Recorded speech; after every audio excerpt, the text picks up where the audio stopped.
Help me hit 7,000 subscribers. Support the video with a like and share your thoughts in the comments. I read everyone. Thank you. I've always believed you can feel the truth before you hear it. Like the body knows when something is changing, long before the mind has the courage to catch up. That evening, I felt it long before my phone rang. There was a heaviness in the air, a silence that didn't feel like peace but like waiting. When my phone finally buzzed, Alara's name lit up the screen. My wife of 8 years, the woman who used to call me with laughter in her voice and sunlight in her words. But this time her voice sounded like she was swallowing stones. "Rowan," she whispered, breath uneven. "I'll be late. Don't worry." Her tone wasn't right. It was too soft, too shaky, the way someone talks when they're trying not to be heard, or when they're not alone. Before I could respond, before I could even breathe, I heard it, a man's laugh, low, close, not the kind you hear in a restaurant or a bar, the kind you hear when someone is inches away. Something cold slid through me, a quiet, steady certainty. But I didn't shout. I didn't ask questions. I didn't accuse her. Instead, I surprised myself. "Take your time," I said gently. "I'll need some to pack your things." There was a pause, long, sharp, terrified.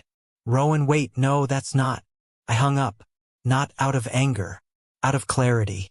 There comes a moment when all the excuses you've made for someone collapse at once, like a house you kept repairing even though the foundation was cracked beyond saving. For 20 minutes, I didn't move. I just sat on the edge of the bed we used to share and stared at the half-open closet door. Her side was always fuller.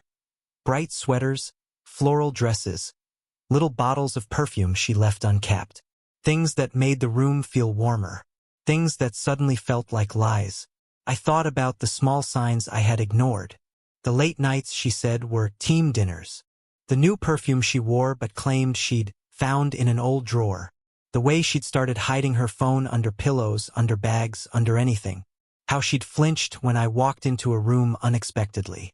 But the worst sign, the one I never said out loud, was the silence between us. The kind that wasn't comfortable anymore. It was the silence of people who were slowly becoming strangers, day by day, even while sharing a roof. When the 20 minutes were up, something in me shifted from shock to action. I stood, walked into the living room, and reached for the luggage she kept for weekend trips. I placed it on the couch.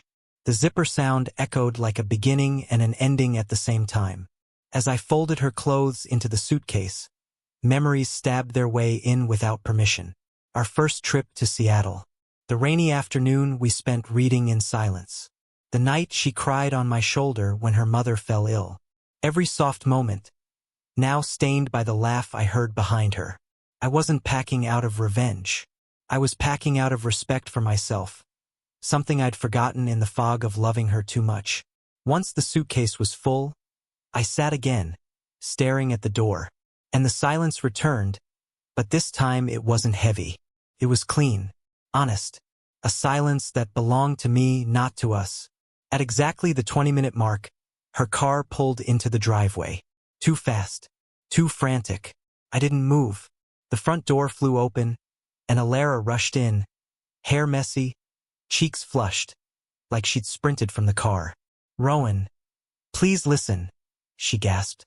"It's not what you think." Behind her, footsteps followed.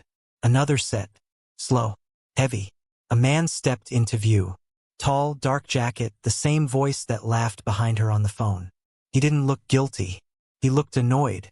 "Just tell him, Alara," he muttered. She flinched as if the words burned her. Her eyes darted to the suitcase, then to me, then back to the floor. "Rowan, I was trying to explain," she whispered. But for the first time in months, I wasn't the one trying anymore. I didn't say anything at first. I didn't need to. The suitcase on the couch said everything for me.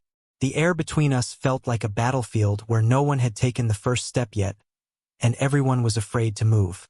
Alara wiped her face with trembling hands. She looked small in a way I'd never seen before. Not physically, but morally, like someone caught in a truth they'd been running from. "Rowan, please," she whispered. "Let me talk." I finally lifted my eyes to her. "Then talk." She gulped, glanced at the man beside her, then quickly looked away, as if his presence filled her with shame and defiance at the same time. "This is Silas," she said softly. "But it's not. It's not what you're thinking." Silas raised an eyebrow. "Come on, Alara. He already heard me. What's the point of pretending?" Her shoulders collapsed as though his words knocked the last bit of strength out of her. She pressed her palms together, breathing shakily. "I didn't plan for any of this," she murmured. "It just happened." I let out a quiet breath. Not out of hurt. That part faded the moment I heard that laugh. It was the acceptance that stung. The realization that she had rehearsed excuses for nights and still couldn't look me in the eye while saying them. "So," I said evenly, "you've been seeing him." Her silence was the confirmation I didn't need but already understood. Silas stepped forward slightly, his expression impatient. "Look, man, we didn't come here to fight. She just needs to get her things." The way he said it, like I was some inconvenient obstacle, almost made me laugh. Almost. "Alara," I said quietly, "did you bring him here to protect you? Or because you thought I'd beg?" Her face flushed scarlet. "No, I didn't think that. I didn't want to walk in alone." "You walked out alone months ago," I replied. "You just never told me." The truth hit her harder than any accusation ever could.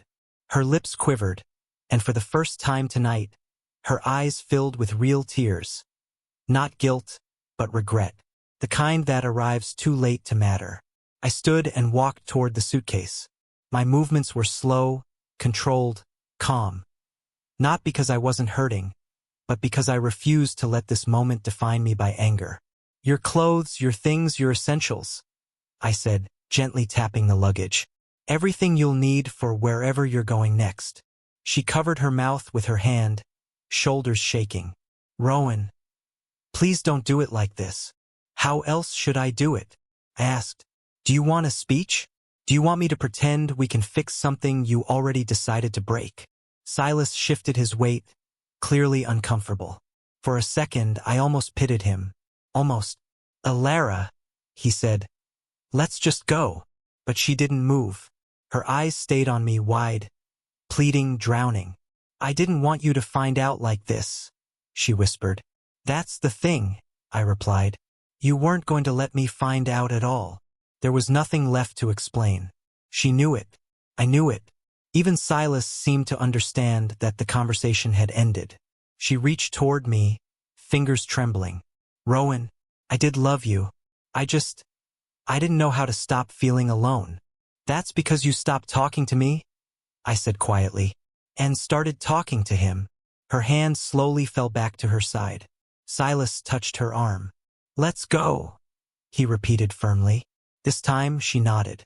She walked toward the suitcase, dragging it off the couch with shaking hands. The wheels thudded against the floor. A small, final sound marking the end of our life together. At the door, she turned back one last time. Not dramatic, not exaggerated, just broken. "I'm sorry," she whispered. "I hope you find what you're looking for," I said. It wasn't a blessing. It wasn't a curse. It was the cleanest truth I could offer. She stepped out first. Silas followed, closing the door behind them. And just like that, the house fell silent. A silence that wasn't empty anymore, just honest. I sank onto the couch, not because I was weak, but because my body needed to understand what my mind already knew. I didn't lose her tonight. She had left long before this. Tonight, I simply stopped following. For the first time in a long time, the quiet didn't feel heavy. It felt like a beginning, the kind that doesn't rush, doesn't shout, doesn't demand. Just begins. And as I sat there, the faint echo of her words returned to me. "I'll be late. Don't worry." But I wasn't worried. Not anymore.